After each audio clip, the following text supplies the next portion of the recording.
Welcome, everyone, to the Charters Education Network Forum. I'm Charlie Barker. I'll be the moderator for today's session. Excited about it. We've got a group from the Montessori group to talk about the Montessori methodology and compassion without boundaries. We have three guests with us, privileged to have three guests from Montessori to tell us all about that.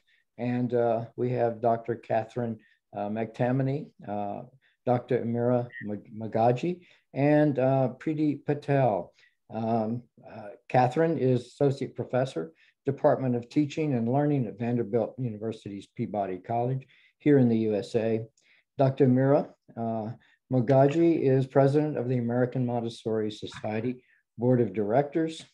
And Preeti Patel is Head of Education at Montessori Central International. So welcome to our forum, guest speakers. And before I turn things over to you to talk about the Montessori methodology, I'd like for us to just maybe take 2 to 3 minutes of a grounding exercise, which we have traditionally done at our forums in the past. So I would just invite each of you to take a position, an upright and relaxed position. You may want to stop your video. You might want to close your eyes. And I would just invite you to take a few deep breaths, breathing in, breathing out, breathing in, breathing out. And now I'd invite you to find that area of your body that feels grounded. Perhaps it's your feet on the floor, or as you sit in the chair, the comfort and grounding of the chair, perhaps with your arms folded or hands together, taking in a breath, breathing in and breathing out. And for the next 2 to 3 minutes, I would just invite you to go into silent. Let's go into silent meditation.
And if your mind is distracted, simply come back to your breath, breathing in and breathing out.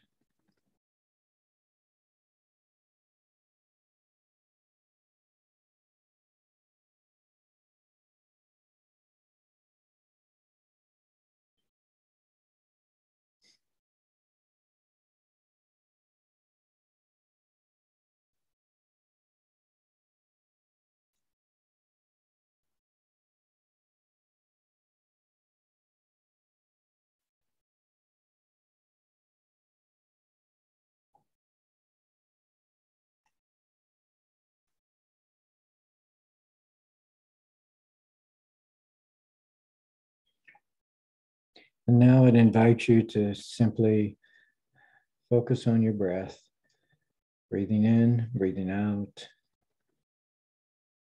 breathing in, breathing out, breathing in and breathing out. And when you're ready, you may open your eyes and let's return to the group. And at this point, I'm going to turn things over to Kathryn. Welcome, Kathryn. Good morning. Welcome. I'm so happy to be here and what a lovely way to just start my day. I think the hour before I logged onto the call was pretty chaotic, and just nice to have a moment to regroup and connect to a different intent for the next few minutes together. I'm Kathryn Mctammany. I'm an associate professor here at Peabody College at Vanderbilt University. I've been here at Vanderbilt for all in all 30 years, a little bit longer than that. I was a student at Vanderbilt before I joined the faculty about 17 years ago. So I'm here surrounded by one of the most beautiful physical spaces I think of any university in the world, and I'm really happy to have so many beautiful faces on the screen as well.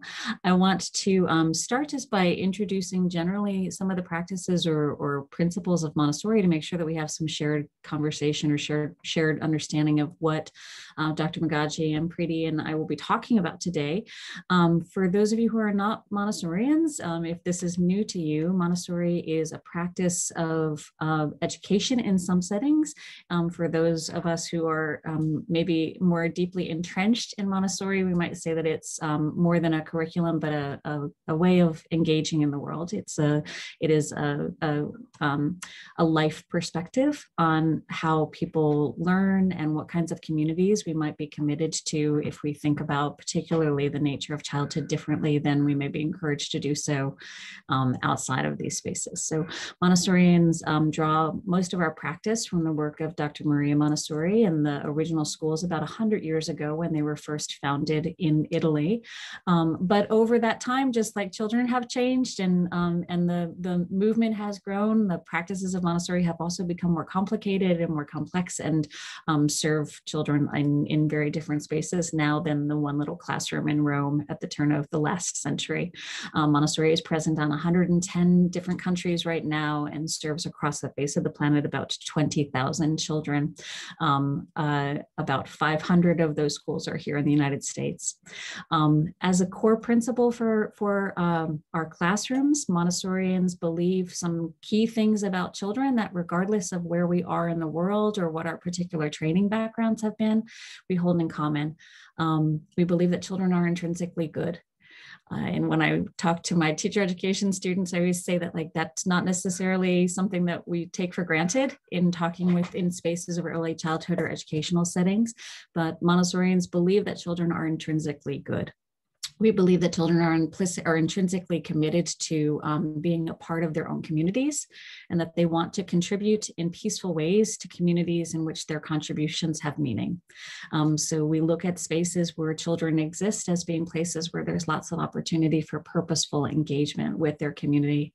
And we believe that when things are awry in the lives of children, when their behavior suggests some disruption, or they're not demonstrating, they're not engaging in the community in peaceful ways, that the responsibility for that lies to the adult, because we believe that it's the nature of children to be peaceful and joyful. When they're not, we look to ourselves as adults to change the environment and to look for the kinds of obstacles to that development that we may have inadvertently imposed on the child. Those are the things that are in common, but there are lots of different ways that people come to Montessori, how they're trained to become Montessori teachers, what their own relationships with the practice are. Myself, I was a Montessori kid raised by Montessori parents. I had Montessori teacher education colleagues that sat around our dining room table when I was a young child, and it's as much a lived part of my experience as any of the other cultural norms of my family. But so I don't have any choice but to share Montessori in my deep blood. But there are lots of other ways that people come to this particular work, and representing two of those paths today are Dr. Amira Magaji from the American Montessori Society and Preeti Patel from Montessori Centers International and the Montessori Group. So I want to put myself on mute for a second and allow each of you to introduce yourself. Dr. Magaji, could you go first? Sure, I can go first. My name is Dr. Amira Magaji. My pronouns are she, her, and hers. I live and thrive on the stolen lands of the Potawatomi tribe. I'm here in Southwest Michigan in the land we now call Kalamazoo. I am the current AMS board president. I'm also a founding board member of Montessori for Social Justice. I was the CEO, head of school of Philadelphia Montessori Charter School, which is in Philadelphia, Pennsylvania, in a very under-resourced neighborhood. I was the principal for an AMS accredited public and within a district, a Montessori school here in Southwest Michigan in Kalamazoo. I served as the chief academic officer for City Garden Montessori School, which is an anti-bias, anti-racist focused Montessori school, which is now a network in St. Louis, Missouri. I am now back in Kalamazoo specifically, because I'm from Philadelphia, specifically so our children can attend Northglade Montessori, where I served as the principal, because we thought a public Montessori education was optimal for our children, particularly in that space. I currently serve as a district transformation coach in an urban school district here in Michigan, which basically means I coach principals in educational equity and in systems thinking.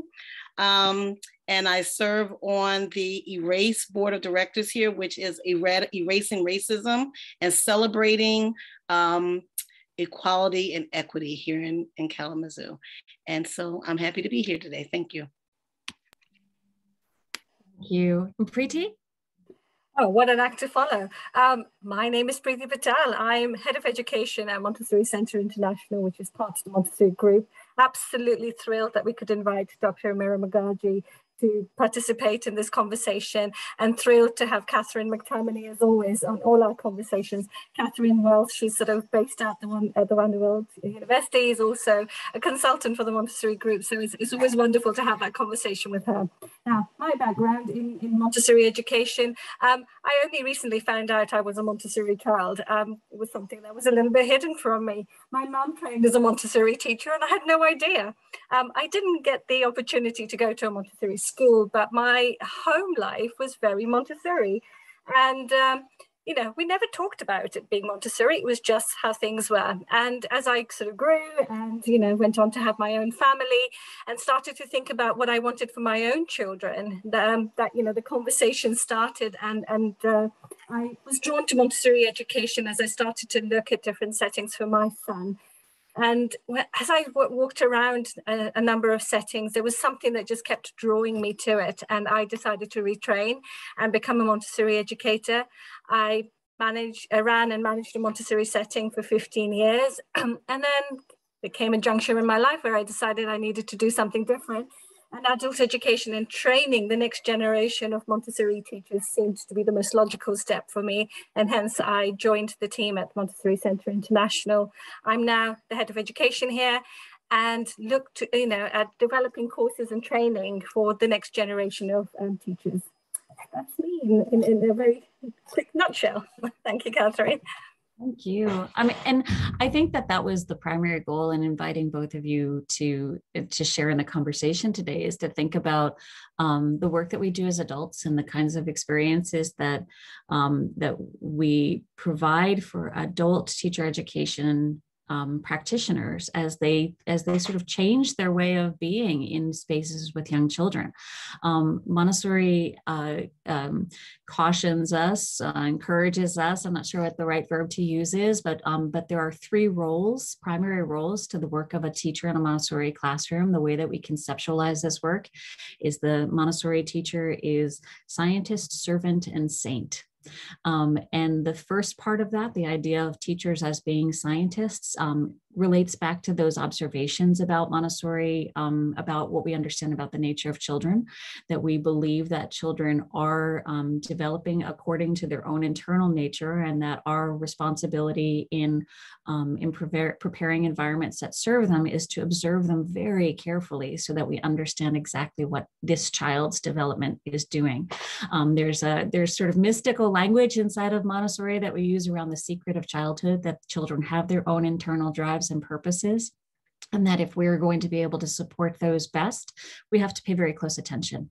So the scientist part of the Montessori teacher's life is in that observation and really understanding our classrooms as being empirical spaces where each day is an experiment of measuring out whether or not we're carefully serving the development of the children in front of us. The role of Montessori teacher as servant is in the preparation. So what do we do with the things that we've seen in our observations of children, and how do we create environments that support and uplift that development? That we're building an environment that ultimately you turn over to the children.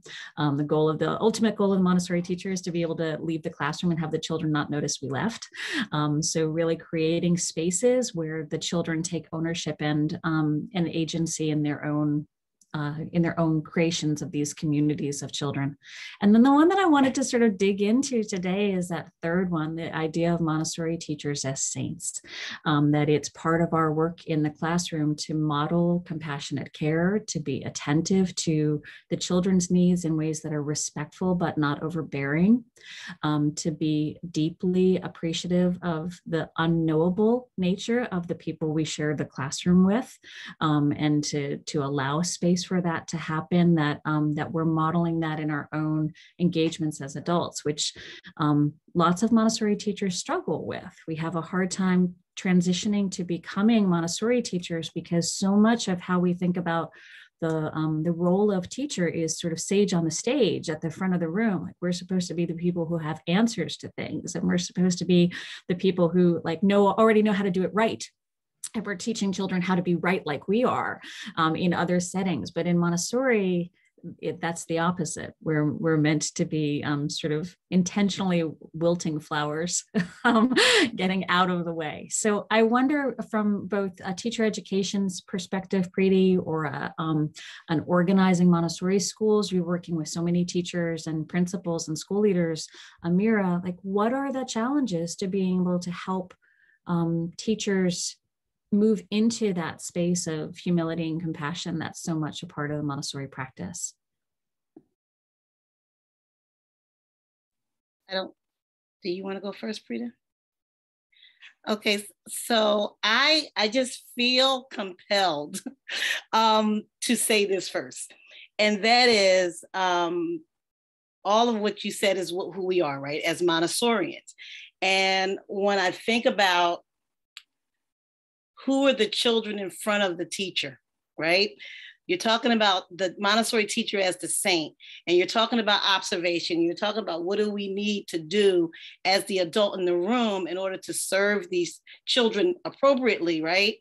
I think I have to say that part of what needs to happen in all spaces, but we're talking about Montessori right now, is that we have to know what lens we're actually looking through. Like, are we seeing children for who they actually are? So when we think about, you just mentioned sage and the stage, and that there's a right? There's also a right person that some teachers perceive. Who is the right children in front of me? Who are the children in front of me? Do you actually even know who they are?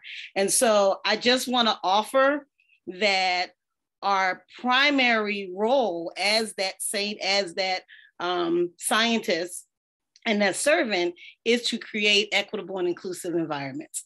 And in order to do that, we have to actually know who our children are. And in order to do that is to know what lens we're looking through. In order to look through the correct lens, we have to be reflective of ourselves. So Maria Montessori says in The Secret of Childhood, a teacher must prepare himself entirely by systematically studying himself so that he can tear out the most deep-rooted defects, those in fact which impede his relations with children. So like we have to be reflective, but we actually have to know where we're deficient. And so I just really want to offer that because we're talking about compassion, right? There are children who are not even accessing the Montessori education because there's no relationship. There's no access to the actual teacher because they don't feel like they belong in that environment. So I think the primary thing is to reflect upon who we are as people, reflect upon, do we actually know our children for who they are without the barriers of perception of who we think we are, what their defects may be, their deficiencies may be, and that from there, remove those barriers so we actually can create these environments where all children can thrive. I think it actually starts from, do I create an environment where every child believes within the deepest recesses of their soul that this is my space and it was created for me? Well, in terms of teacher education, I think for me, it is really flipping the understanding of what the role of the educator is, firstly. I think, every one of us comes in with an understanding of what we think the role of the educator is. And a lot of that is, our own sort of experiences that we've had of, who our teachers were and what they meant for us and what they did. And Montessori education is very different to many of the experiences that all of us on the screen will have had in terms of our educational journeys. And what Dr. Mira just said around, reflection, that is the fundamental aspect of developing practice, I think. Without sort of reflecting upon who we are and how we need to grow and change, you cannot become a Montessori educator. There's a lot of self-reflection within that. The idea of this saint, I love the word, when Kathryn brought up the word saint, because you have this image of what a saintly person is. And are all Montessori teachers saints? I don't know. That's something we have, that's another debate to be had. But I think it's really sort of that reflection upon ourselves, isn't it, of what we want to model, what behaviors we want children to take forward, what we don't want them to sort of proceed with. But looking through the lens of observation, are we seeing children for who they are, or are we seeing the children for what we want them to be? And there's a real sort of distinct difference there, because if you're seeing children for who they are, you can sort of support their needs and their development in a particular way. But if you perceive them as who you want them to be, then you direct their learning in a way that might not necessarily support them. So that sort of throws us those challenges. And I think that perhaps for new sort of teacher trainees and new trainee educators, that is the biggest barrier, I think, sometimes. What do we see the role of the teacher, and are we willing to let go of some of the things that we bring to the picture, as it were? I think about how difficult that transition is for so many of us who, like when I tried to describe that for Montessorians, Montessori is not just a curriculum, that it's actually a lived experience. And we think about Montessori as something that infuses the way that we interact with each other as adults, the way that we interact with the children. But that's often in conflict with the idea that there is this like professional space that we're supposed to live in. And I think one of the things that makes it very hard to do this practice in a way that's sustaining is when those conflicts arise, right? That there's the I work in a community where we are all identified by the letters behind our names. But in the classroom, I should be the least important person in that space. And the rules of the classroom are so different than they are in all of the other adult spaces that I live within. Dr. Mctammany, I wonder, especially thinking about these very, very diverse communities of teachers that you're working with, like how do you actually support teachers in the sort of soul cracking work of humility that being in service with children in this particular way actually asks of us? Thanks for that question. I think fundamentally, I think people don't know what they don't know. Like for instance, like part of the work that I do is, and I'm in the US. So part of the work that I do is around providing like the fundamental background knowledge around systemic oppression. Like some people don't know why things are the way they are. And so you're making different decisions. So it's not just Johnny is having difficulty, right, in class, or that potentially as a adult learner, you may have difficult children or challenging children, that there is this whole line of things that have happened, which have created this system, which has created this life that these children are living. And it could be not just racial, but there's all sorts of reasons why children are identified as others, and just understanding everybody's experiences are different, and that's what the diversity is. The diversity is that we're all different and we all bring something else to the table. And so that if we're always constantly, so even outside of Montessori, but we're talking about Montessori today, as a school leader, and I also did launch an ABAR teacher training program in St. Louis, which was specifically around always asking these questions, like who's benefiting from the decisions that we're making, even in the classroom?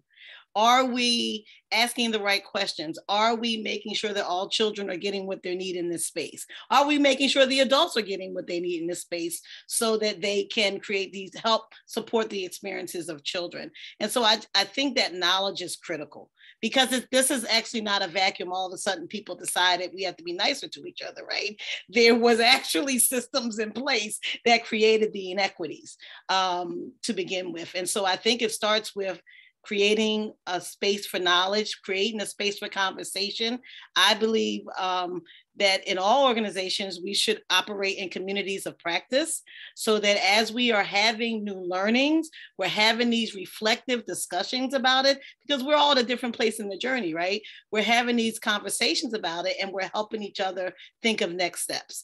And so I think that happens the same in the Montessori space, either whether it's teacher education, because everybody's coming with their own experiences and their own outlook, and also when these adult learners ultimately get into classrooms with students. I think that it's just always creating a reflective space, a safe reflective space for the communities of adults that you're supporting, who are supporting children. And I want to say that safe doesn't mean that it feels good. Safe just means that you can say what you need to say and I can say what I need to say, but it doesn't mean it's going to be comfortable all the time. What are your thoughts on that, Preeti? I completely agree with Dr. Mary in terms of creating the safe spaces for reflection. And I think they have to be uncomfortable but safe spaces, because if you're always comfortable, then I think a lot of conversation isn't truly helpful or beneficial for growth and development. So I think, that there doesn't have to be conflict, but there has to be challenge and constructive challenge in terms of the conversations that we are having. Because it's hard to be humble. It's very difficult. That's not how society has raised us. And having that humility that we need to have with children takes a lot of work, takes a lot of practice to get to that stage. But, we have to believe that the children are good, as you said, Kathryn. We have to truly believe that. We have to truly believe that the decisions that we are taking as the adults in the environment are truly supportive of those children. And often, when discussions or decisions are made within an environment, I don't know how many adults actually stop to think about, who is this decision benefiting? And is it for the child that we're doing this, or are we doing this for our benefit as the adults in the environment? And that's quite difficult because, often there are always 100 things that we will have to do. Sometimes we forget the child in the process. And it's really important that we are continually reflecting upon this and coming back to the core reason as to why we're there. And we're there to serve the child. And I don't mean that in a subservient way, because that can be misunderstood when we use terminology like serving the child. But really to think about how are we benefiting the experiences that the children are having. And that takes a lot of work and a lot of practice and a lot of support, I think. Can I add to what Ms. Patel just said? I just think this is something that I like to offer when I do professional developments. And that is, I do believe that just like we have these beliefs about children, they're inherently good. I do believe people who go into education, particularly Montessori education, they love children. They believe in why they're there. They want to do the best for children. They want to be humble. They want to move out the way of children. And we have internal stuff, right? We have implicit stuff that we don't realize. And I think sometimes we just have to give them facts, right? And so one study that I like to share because it blows people's minds is that there was a Yale study, the Yale Child Study Center did a study about in 2016, right? Around bias and perception around students. And it was with early childhood children. And so in this study, there were about 135 teachers who participated.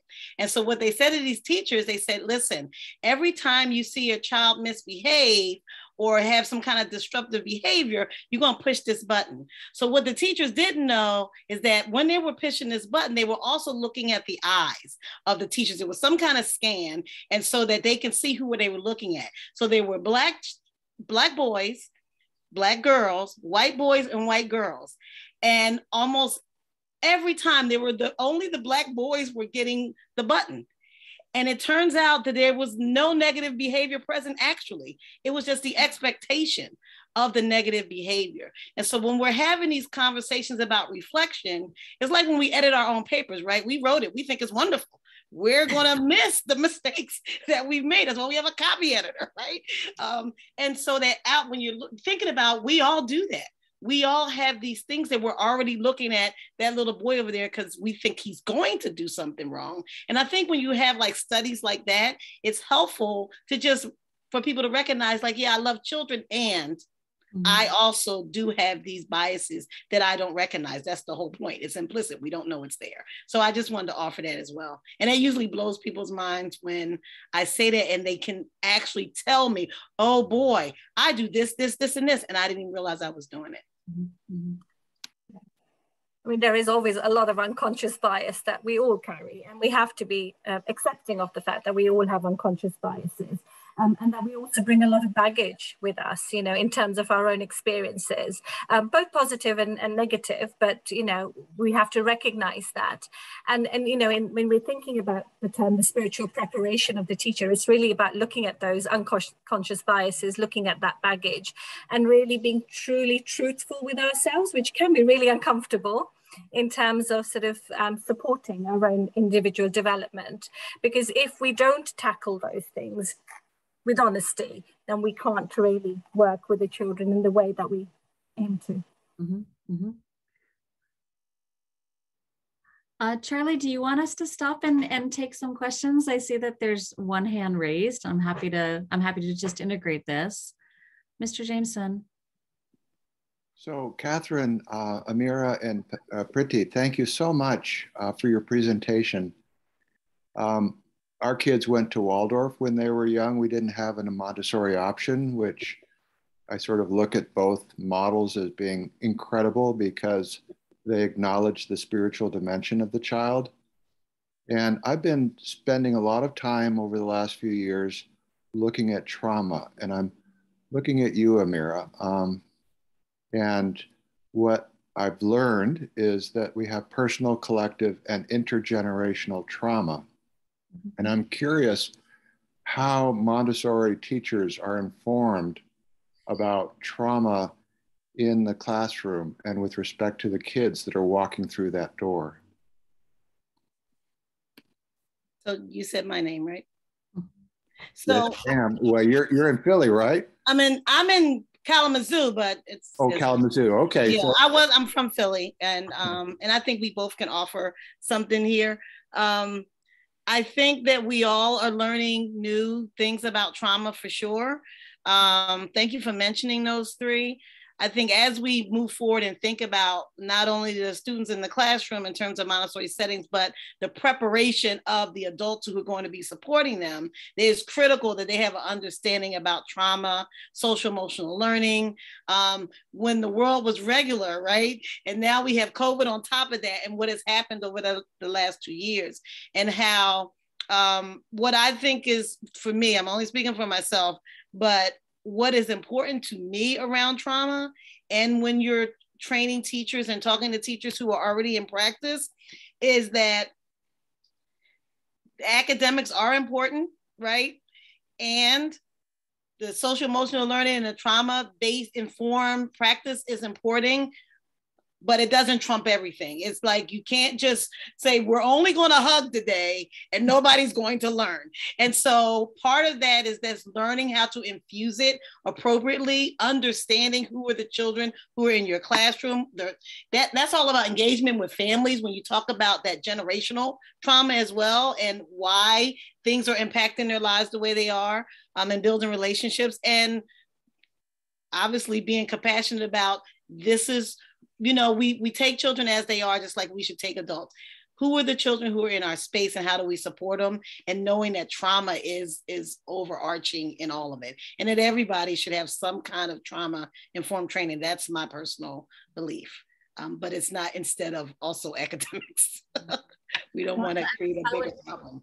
I would add to that to say that I think that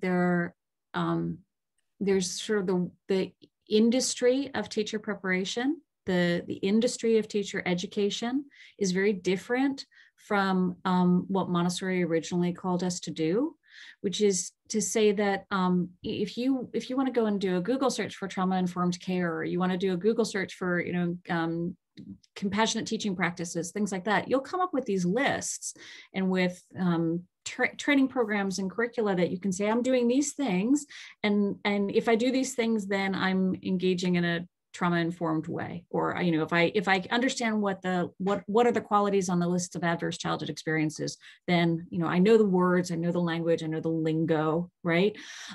That's really different from the kind of deep thinking that each of us needs to be doing every day if we're actually in service with children.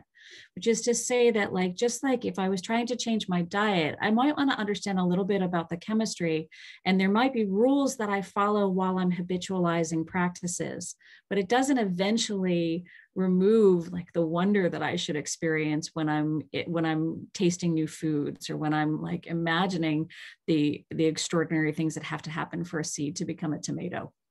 Right. And I am concerned sometimes as a teacher educator that because the practice of teaching is so hard, that we ask teachers to rely on these crutches of predetermined curricula for how to respond to children's needs, and that we let them stay with the crutches too long, when we should be pushing past them to say, this is a starting place for the conversation around adverse childhood experiences, or this is a starting place for understanding how both a child's trauma, social trauma, my trauma as a teacher is going to change what I do.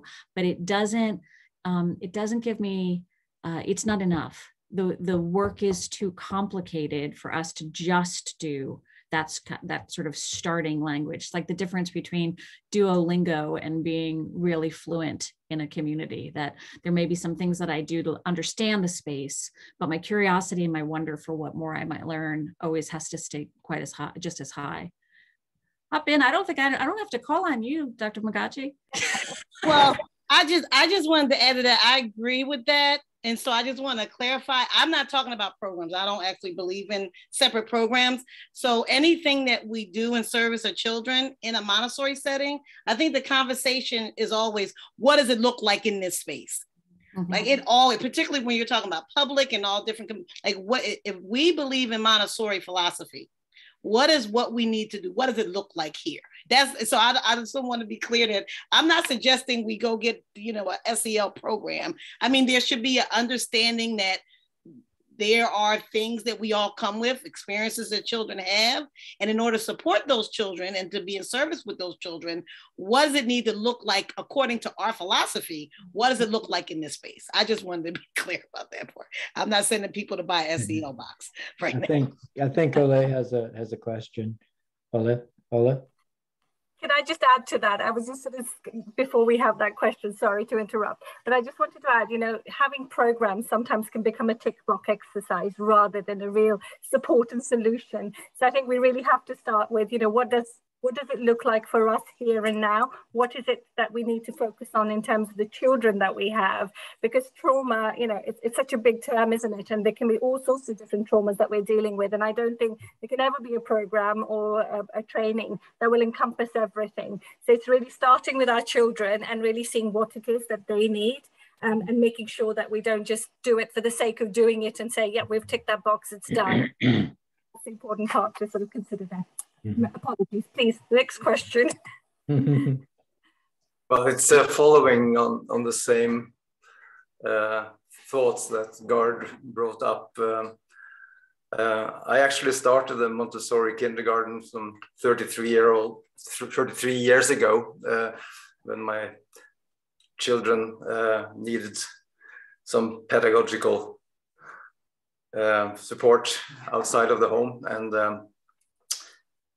I have learned a lot about myself in the last 33 years, and reflecting back, I think that some of the teachers that we had in our Montessori school could have benefited from overcoming some of their own traumas or childhood wounds. And I'm wondering, in the education or afterwards, is there any kind of personal, kind of one-on-one support for the emerging Montessori teachers? And is there something to support them also when they are practicing in their jobs thereafter? I think about when I'm talking to novice teachers in particular and trying to understand what's brought them to this very complicated work, that I agree with Dr. Magaji. I think most of the time people come into teaching because they have, it's a helping field and they're trying to make things better. Sometimes people come to teaching because it's a captive audience. And if you are reaffirming or re-edifying who's, sort of the way that it feels for us when you are the center of attraction, of attention, or the way that it feels when you have teachers who say well, I love being with children because they make me feel so good. That's not a perspective that works really well in Montessori, because our goal as Montessori teachers is to become less important. And I think part of the work of teacher education in Montessori is preparing people for that. I'm looking at my other screen. Montessori did pull some of Montessori's language itself. She said, when she feels herself aflame with interest, seeing the spiritual phenomena of the child, and experiences a serene joy and an insatiable eagerness in observing them, then she will begin to have become a teacher. And I think the important language in that for me is that's the beginning of the process of becoming a teacher, is when just the curiosity of feeling that joy in observing children without judgment. That's the beginning of it. But for a lot of teachers, it's not until they're really master teachers and they've been there for generations that they realize, oh, that's actually more important than whether or not they're reading by the time they're 4 years old, or they're doing 4-digit multiplication in their 3rd year in the Montessori classroom. There are a lot of folks that come to Montessori and districts that come to Montessori because the academic outcomes are so strong that it gets in the way of what the work was supposed to be about. And I think 100 years later, we're really struggling with that still as a movement, to say Montessori promised us this different landscape if we did this well. And why is it that the peaceful world that we thought was going to come to fruition isn't here yet? If we've got so much more Montessori than we did 100 years ago. And I think it comes down to those day-to-day conflicts between whether we're doing this in a compassionate way without judgment and without agenda, or if we're trying to fit Montessori into sort of outside regulation spaces that don't actually value what we say we value as teachers. That kind of cognitive dissonance is something that Montessori teachers struggle with over their entire careers. For some of us, it brings us out of the classroom entirely. And then I'll let Dr. Mctammany and Preeti Patel talk about what they do to try to keep support for the teachers who are actually in the spaces doing that work every day. I think what's critical, thank you for even for saying that, you know, because it's this, the theory and the kind of pie in the sky and the beauty of it when you're in teacher training, and then you show up, right? And then there's 25, 28 students, and then it's all these things you have to do on this checklist, and how do you reconcile the beauty you were expecting with the checklist that you have to make sure you do, right? And that's regardless of whether it's an independent, private, or public school. And I think that one of the that's really important, if you really are doing Montessori the way it is intended, so that it's implemented fully, so that children really get to have that experience. I do think the leader needs to be Montessori trained, because that is the person who is in the classrooms, who's having conversations with the teachers, who can elevate them and celebrate with them when things are going, when they're seeing what they learned in training and able to practice it, and also to support them when there's challenges, when they can't figure out, how do I do this that's a requirement when I know we say we are Montessori, and being able to either share personal experiences or helping them to troubleshoot. And yes, I do think there should be mentors. There's always should be consistent mentorship, but also that leader who sets the vision, so that nobody thinks they're operating against what's supposed, because everybody wants to do the right thing, right? And so I think, for me, that's critical, that the leader of the institution helps to continue the learning from the teacher training program, and also to support the teachers while they're there. I agree with both of you. I think it's that beginning that Kathryn just mentioned. You know, I think it's important that every educator recognizes that this is a never-ending journey, that we should be continually learning, we should continually be developing. And I think the mentorship then comes through that. I think, you know, for a very long time, you know, it has been that, you know, practitioners have done their training and think, that's it, that's the end of it, I know it all, I can go and do it. But really, you know, if we are to serve the child of today and the child of tomorrow, then we have to be continually developing ourselves and really reflecting upon that development and that change, and continuing to grow ourselves. I think that's the important bit. And then the mentorship that, you know, will come through that, and that recognition for support will come through that. You know, Dr. Mctammany, you quoted a study earlier. If we disregard studies like that and others that are out there, then we're not doing what we need to do for the children. You know, we have to recognize that the children 100 years ago were very different to the children we have today and the children who will come tomorrow. So we have to continue to reflect ourselves and continue to grow and train. And to provide support for each other as Montessorians that is also Montessori consistent, right? Like most of us in Montessori classrooms were not Montessori children. And so the very practice that we're doing is foreign to us. It's not our mother tongue.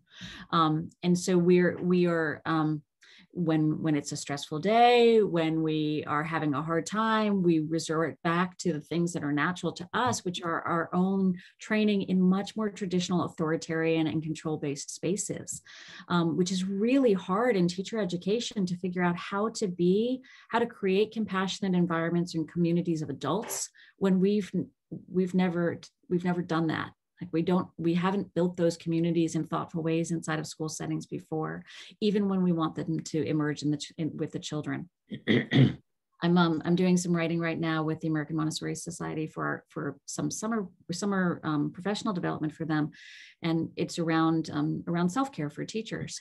But I think even like all the language that you hear in social media and news now about self-care for teachers puts the responsibility on the individual teacher to take care of themselves.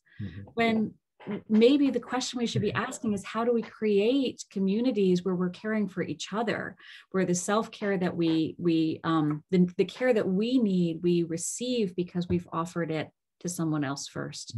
And that we're building more interrelated communities. In Montessori classrooms, we call them societies by cohesion, where the children depend on each other. And so as a result, everybody's needs are always met. They're always working for the collective good. But as adults, we don't know how to create those communities as intrinsically as the children know how to do them before we've trained them how to be different kinds of people. I see Gard has a question. Oh, again, just thank you so much. I have really reacted strongly to George Bush's No Child Left Behind. I feel as we're looking at autocracies across the planet, we've created our own educational autocracy, which has been oppressive to our children. I've been a professor at the university for 25 years. And when I get my students, they are like passive recipients. There's no humble curiosity. There's no imaginative play. There's no dialogue. And it takes me about a half semester to kind of open up that lock. So I'm curious as to whether or not Montessori has been invited into the national conversation on education, whether or not the Department of Education has been curious about Montessori, because I think No Child Left Behind has left millions and millions and millions of children behind. No, I mean, I absolutely concur from a university perspective as well. I know one of the struggles that I have with incoming freshmen every year is that university life asks them to value things that their school experiences before they've gotten here did not value. I think it's more of a crisis now than it has been in previous generations, because this particular generation of college-going students, the typical development or the typical students of 18 to 24, have had 13 years of No Child Left Behind, a high accountability, standardized, quantified way of defining themselves, where their contributions as thinkers have been measured by particular numbers and very little gray space. It's also the first generation of growing adults that's existed post 9/11, where their parents are aware of, at least here in the US anyway, of the very real potential that the life outside of our houses is dangerous in ways that we weren't willing to acknowledge before. And it's the first generation of students that are college going who've come in a post-Columbine era, where for kids that are coming into college now, they have never not gone to school when school wasn't a place that they might get shot. And that triple load is a lot to bear on the minds and hearts of 18-year-olds. So I want to start the response by just acknowledging that this is very hard work, both for people, but for the students themselves, but also for university faculty who are trying to respond to them in different ways. Montessori is welcome as a policy, as a curriculum in 49 out of the 50 states. There are public Montessori schools in almost every state in the country right now, and about half of the children who are served in Montessori in the United States anyway are served in public settings. Inside of my university, I'm at the top 20 University of Education, and I sneak Montessori in the back door. So I have it in my office. I've integrated some of the practices into my classrooms because I'm for the first time experimenting with ungraded spaces, which is contrary to a lot of what's valued, particularly at a high academic university like mine. But my classes are not graded in a traditional letter grade model anymore.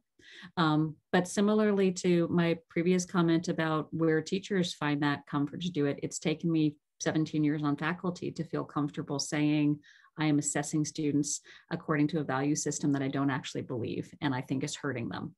And so I'm gonna expend some of my own social capital as a person in this academy to change the way that I do it. I don't know what we do for young professors or novice professors to give them the same kind of support to say it is okay to teach in a way that you value, rather than to re-edify systems that none of us think are working very well. Could I add to that? So yeah, I agree with that. I'm not at the university level.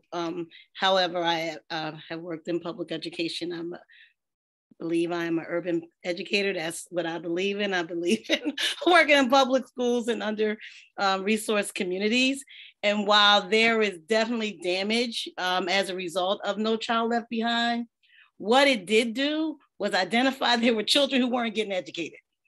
And so the response to that was not done the right way. And, you know, because anytime you start putting in accountability and then there's fear and they tie dollars to it and all those things. So yes, I agree with all that, but it did say there are children who are not being educated in this country. We must do something about that. And that's important.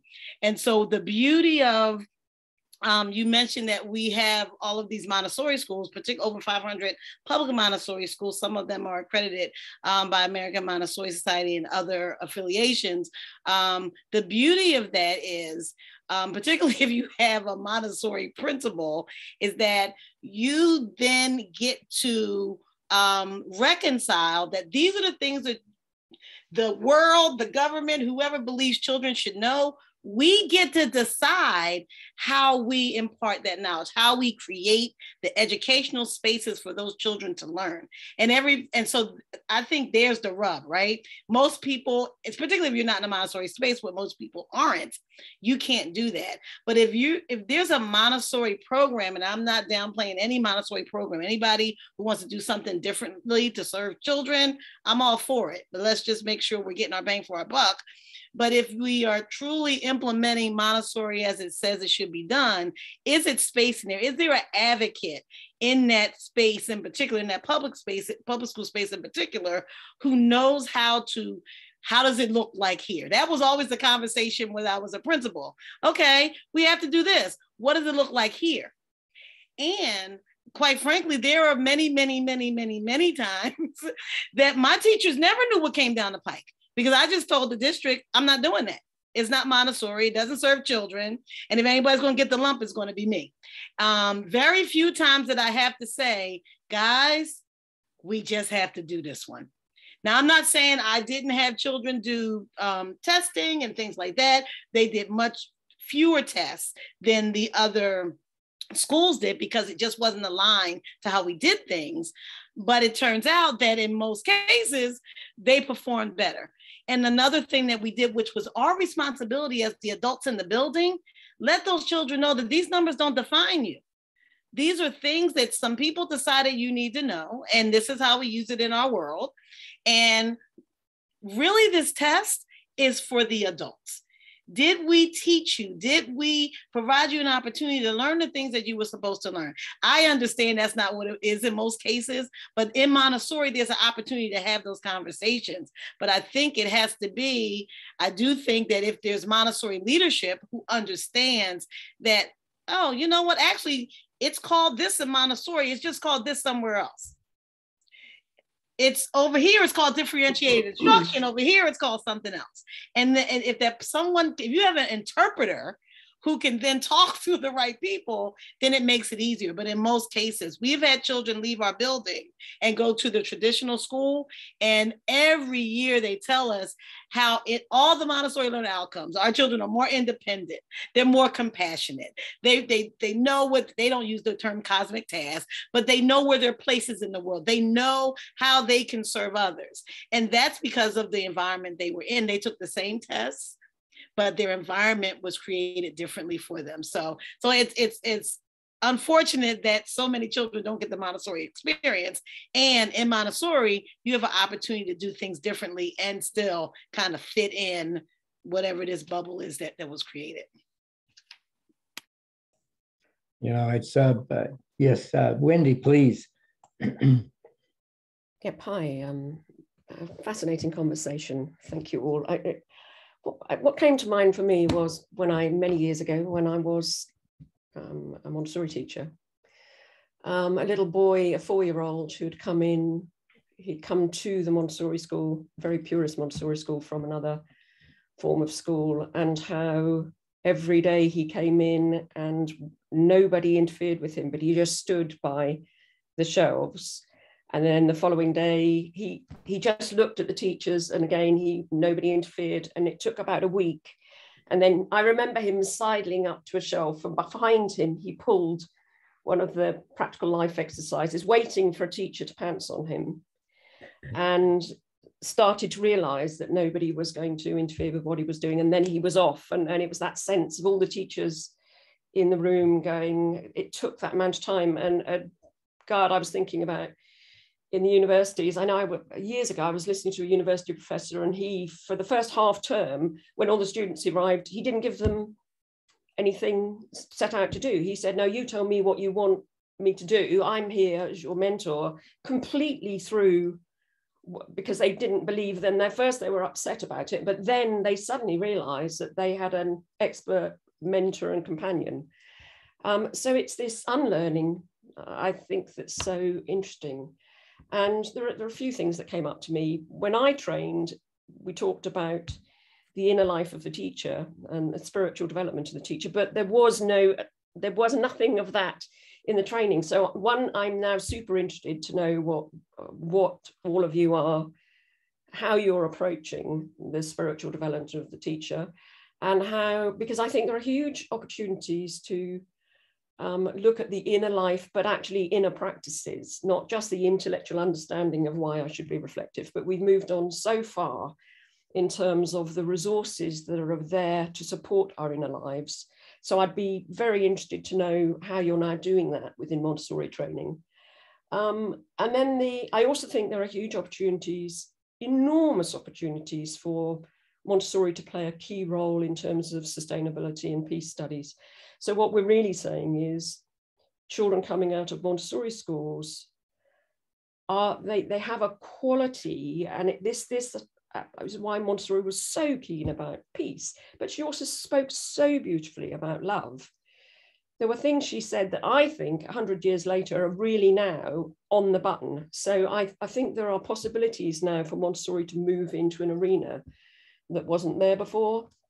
And the only other thing I was going to say is this non-interventionist aspect. And that is a big problem at the moment, because we're coming out of schooling systems where everything is based on performance and accountability and intervention. And the hardest thing about being a Montessori teacher when you come in from a traditional background was not interfering. I mean, I remember that very specifically, that you did not interfere with children who were immersed in their work. And I was mind blown when I really was mind blown by what 3, 4 and 5-year-olds were doing, because no one had ever told me that young children, without teachers being in control of them, were capable of such things. It literally, as I say, it changed my career path. But yeah, so lots of very interesting things, but that's how we switch from an interventionist culture, how we get teachers who are coming out of that background.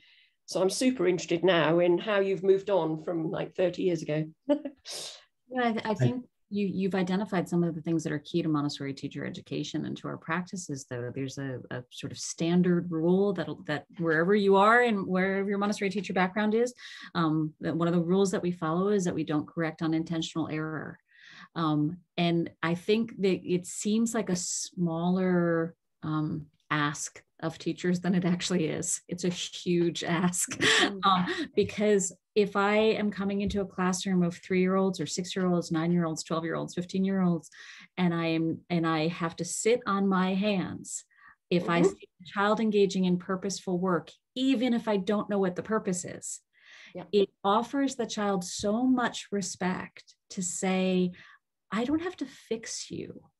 You're actually already full and intact and whole.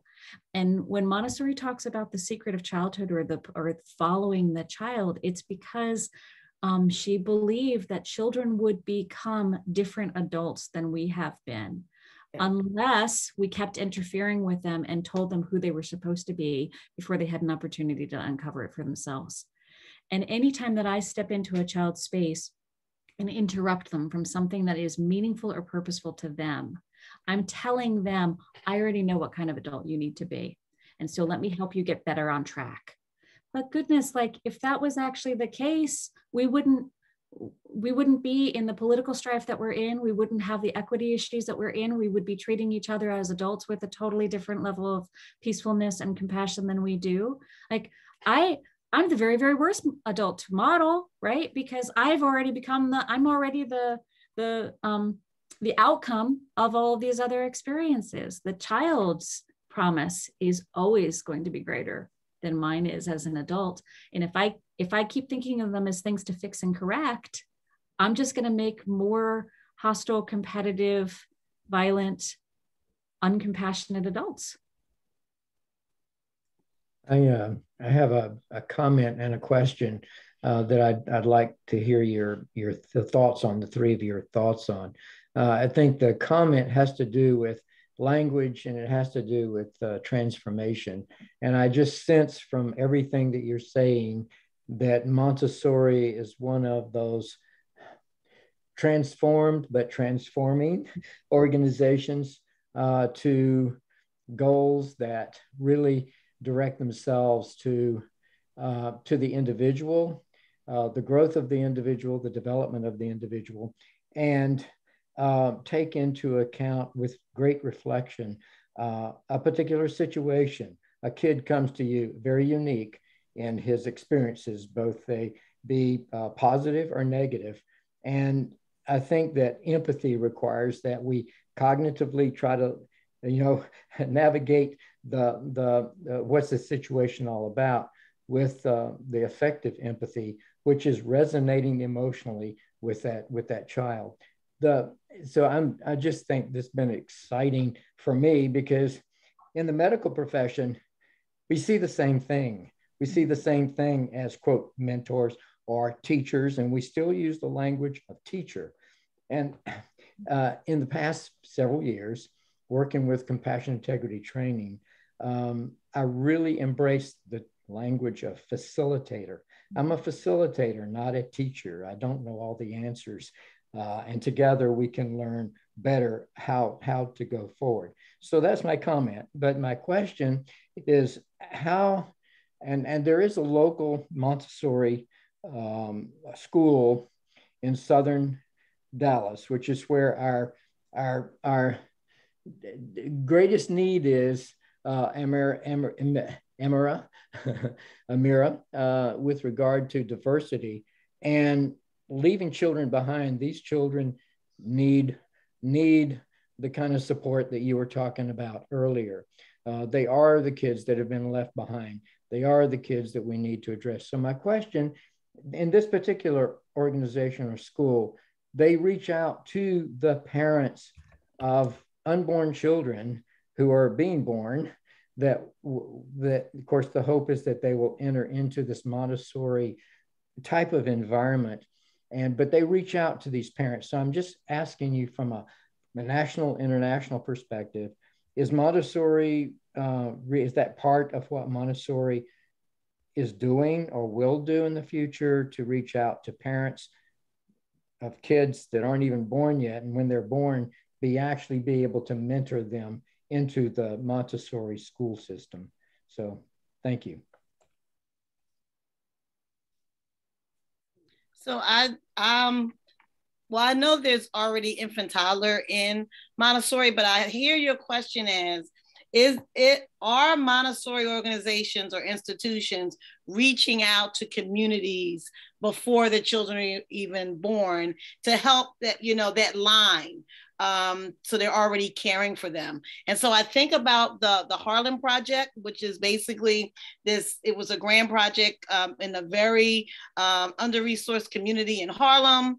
And what happened was they decided that we have to go before the children are even born, start supporting families in order to actually change lives, change generational curses, break the cycle, right?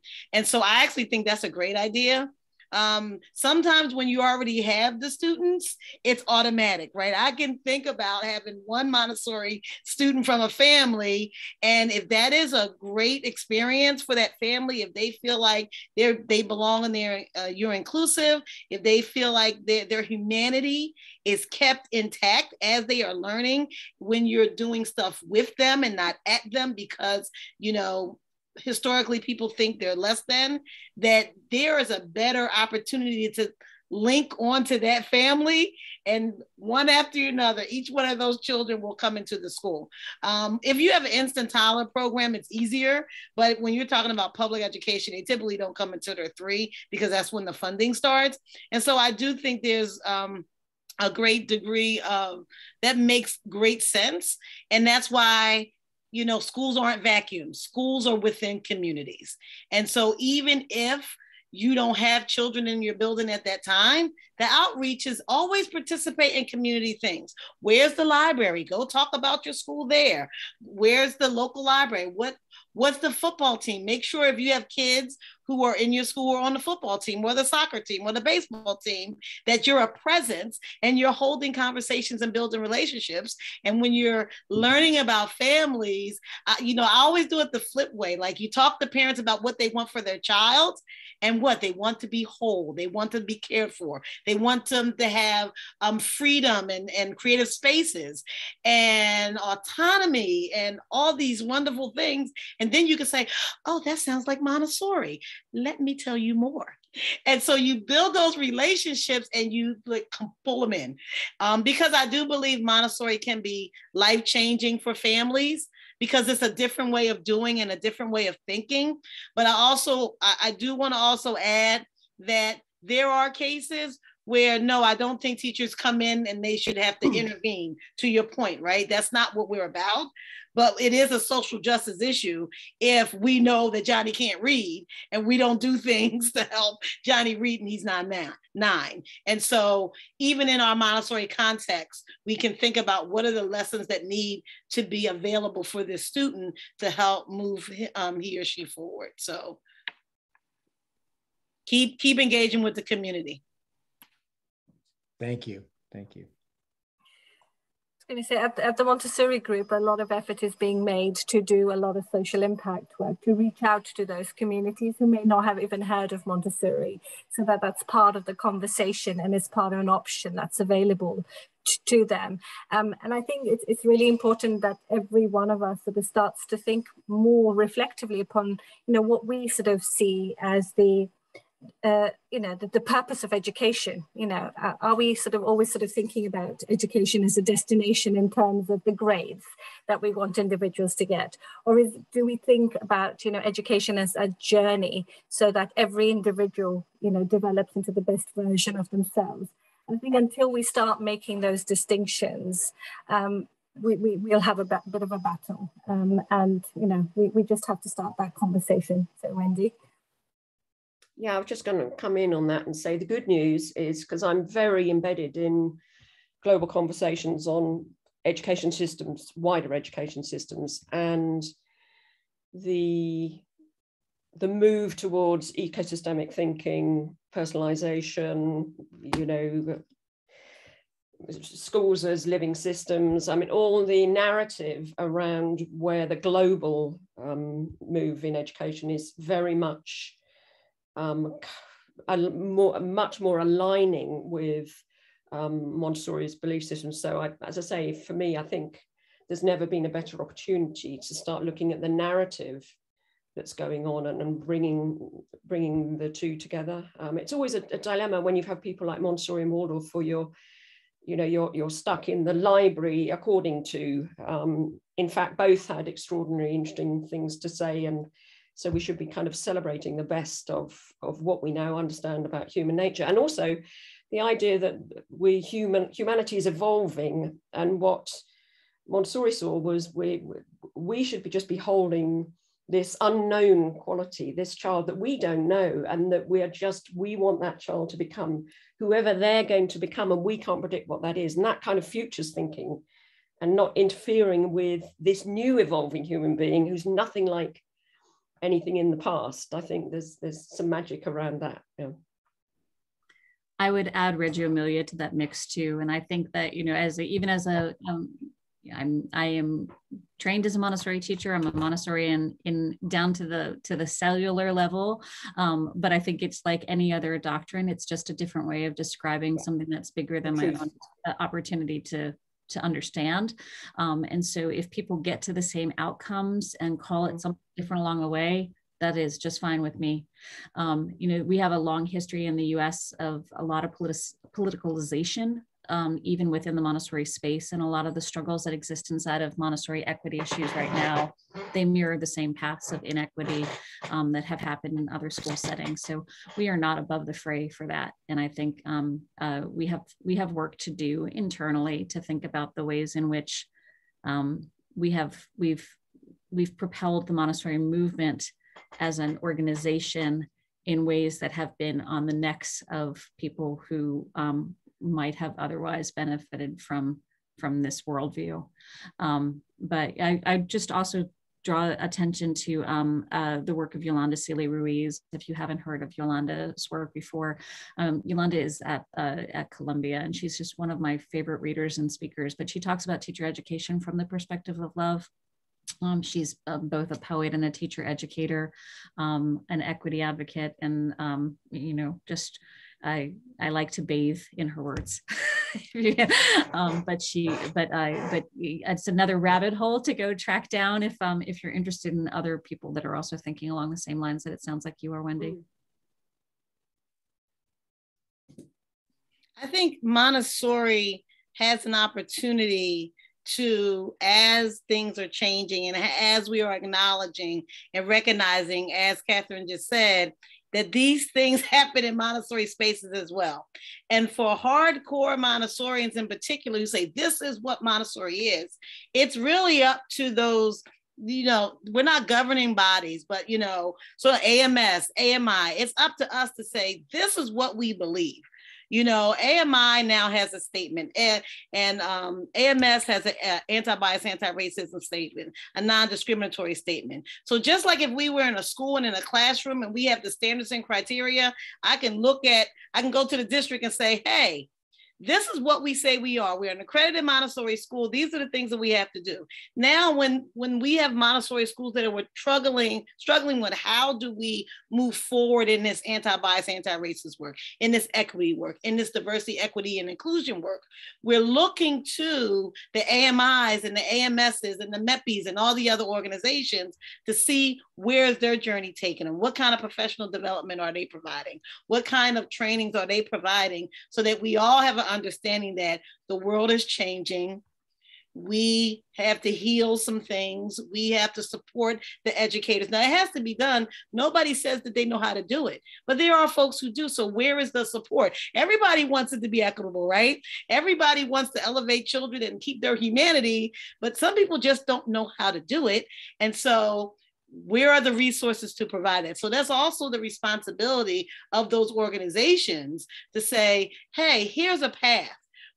So for AMS in particular, I'm not going to say that we have it all together, but we're on a path and we can say, this is our transformational journey so that we can always be in service of children in the right way. And we cannot be in service of children in the right way if we're not in service of the adults who are in service of children in the right way. And so we are constantly looking at what are the things that we need to do to kind of dismantle and disrupt the inequities that are preventing every child who wants a Montessori education to have that full experience so that they can reach their full potential, because we believe it's a liberatory experience.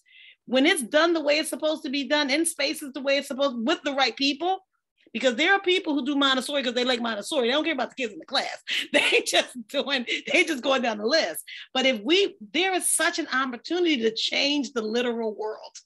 And the children who are coming, they're going to be the change agents who is like, we won't have to have, I'm sorry to say, we might not have to have this committee because everybody's living the right way.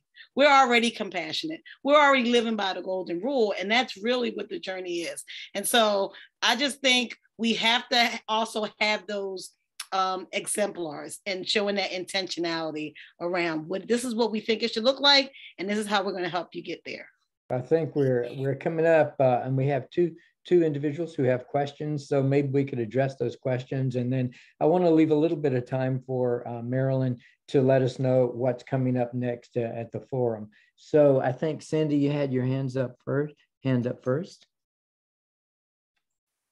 Hi, yes, so I will keep it short and sweet. I'm very grateful that Ole told me about this call today about Montessori. Montessori is something that I'm sort of involved in on a side initiative. I got involved with an organization called Peace Literacy Institute out of the United States. And Paul Chappelle started it. He's a former Iraqi captain and war veteran and young. He's only in his 40s, but he drew me in with his message, peace literacy. And it turns out that the Montessori program, there's a school in Ohio, the Montessori, one of the schools in Ohio is working with peace literacy and has adopted their curriculum. And I'm part of raising money to help make this curriculum more accessible and to help afford teacher training. I'm a Canadian, by the way. So Amura, I'm just outside of Detroit, where I'm in Windsor, Ontario. So we're kind of close, you know, Michigan, Ontario. But my passion is peace and ironically education. I'm a high school dropout, so is my husband, but we're both successful entrepreneurs. And my next chapter in life is peace literacy. This is we're retiring out of the business and my focus is peace literacy. And I'm just following my heart and it's leading me. And so I wanted to put a plug in for peaceliteracyinstitute.org. If you feel called to check it out, the curriculum is free and we're working really hard to make it more accessible and have the teacher training be affordable or free. And anyway, so just, check out peaceliteracyinstitute.org. And I'm so glad that there is a Montessori school that is adopting it. And they were just featured last year in the Montessori public newspaper that I guess that gets circulated among the Montessori schools in the US. And it was titled Behavior Support Informed by Peace Literacy. And that article is free and it is on the website, peaceliteracy.org. So thank you so much for what Montessori and the teachers are doing and Dr. Amari and Petri. I'm just thrilled to be a small part of where Montessori is going and the partnership with Peace Literacy. So thank you very much for all that you do for the children and our future. Thank you, Cindy. Maybe you could put your website link in the chat. That would maybe be helpful. Sure. We have a question from Cece.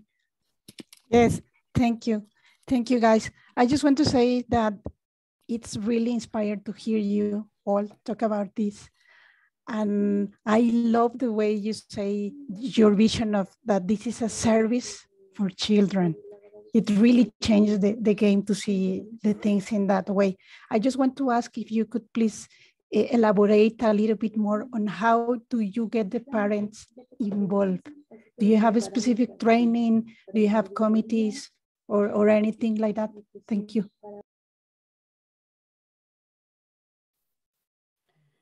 I think, Cecilia, in the UK, it's very different. We're not, Montessori is not in the public system. It's very much in the private system. So parents often come to Montessori having some idea of what Montessori education is about. So getting them involved sometimes is a lot easier than it might be in the public school system. Some schools will have committees where parents are more involved. Others will operate on different systems. So there's no set way of engaging with the parents. But we very much believe, especially in the early years, it's really important to have that partnership with parents as much as you can and engage them and involve them in the whole sort of support of the child. Because, if we are in service to the child, then that there has to be consistency in that approach. So it's not just about what happens when the child is in a particular setting or school, but what also happens after that and how the child is really supported through life at home as well. So a lot of conversation will happen with the parents and the educators. And I love the practical recommendations. I've just placed into the chat a link to a school here in Nashville that's called Nia House. I love amplifying the work at Nia House because I think that their model for parent education is particularly strong. They are a private school, but if parents come through, they are a sliding scale tuition school with generous support for students whose parents can't afford the tuition, but also to the point of working with families, not just to make sure that the tuition is accessible to them, but that it's accessible without sacrifice to the rest of their quality of life too. So they work with families both from a financial perspective to do financial literacy for families, to be able to help with vocational support for families, but they look at the family really holistically to say that children don't exist in a vacuum. They live within organizations of families around them. And I love Nia House's model for how they do both parent education about Montessori, but also parent education about healthy family structures, about financial consistency, and about the kind of vocational supports that they may need to be able to take advantage of a particular school model in a way that is actually a blessing to the whole family. They're just a really, really strong school, and they admit families at different stages. So if they have space in the school, they'll admit the family as part of regular school community. But if the family is placed on the wait list, they still start providing parent education before the family is even enrolled in the program. With that sense that it's in service not just to the children in the classroom, but for the whole community. It's wonderful, Kathryn. Thank you so much. And thank you, Emra, and thank you, Preeti. Most excellent presentation. I would need to leave a few minutes for Marilyn to maybe make a comment or two, and also give us the way forward as far as the EdNet forum. But I can't express the amount of appreciation I really feel, not just in my head, but also in my heart, about what you all are doing in the world. And it's so, so important. So thank you, thank you, thank you. Marilyn, I'm gonna turn it over to you.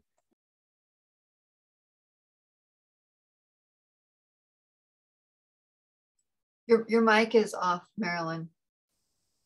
Thank you so much for telling me that. I just put something in the chat box.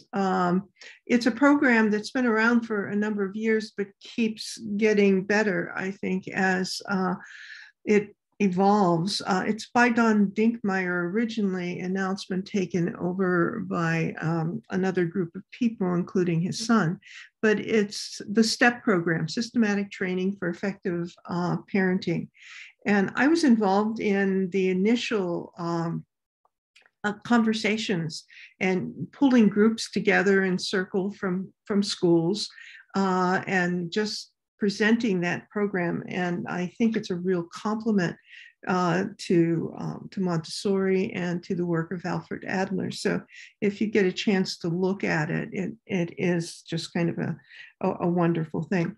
And thank you so much for coming today. And Kathryn, having been in the world of training new teachers with a program called Urban Education Program in Chicago, as part of the consortium of the Associated Colleges, I really understand what you're talking about. And I'd love to continue to talk with you just about sharing some of the things that you're doing, some of the things that we did in that program. I realize as these things come along, how much I really love some of the things that we've been talking about. And so Charlie said, we're coming up with certainly a number of other programs. And here you are on May 5th, but on May 16th, and I do believe that that is not a Thursday, so people will have to have their heads up in order to make an adjustment, because Dr. Andrew Garner will be with us and he cannot come on a Thursday. And in talking with him, we found that there's really going to be a need to have two presentations, one on childhood, psychology of childhood, and then we talked about trauma today. He will be back on June 6th talking about the stress in the lives of children and obviously in the lives of caretakers and caregivers. On June 2nd, we are back on a Thursday.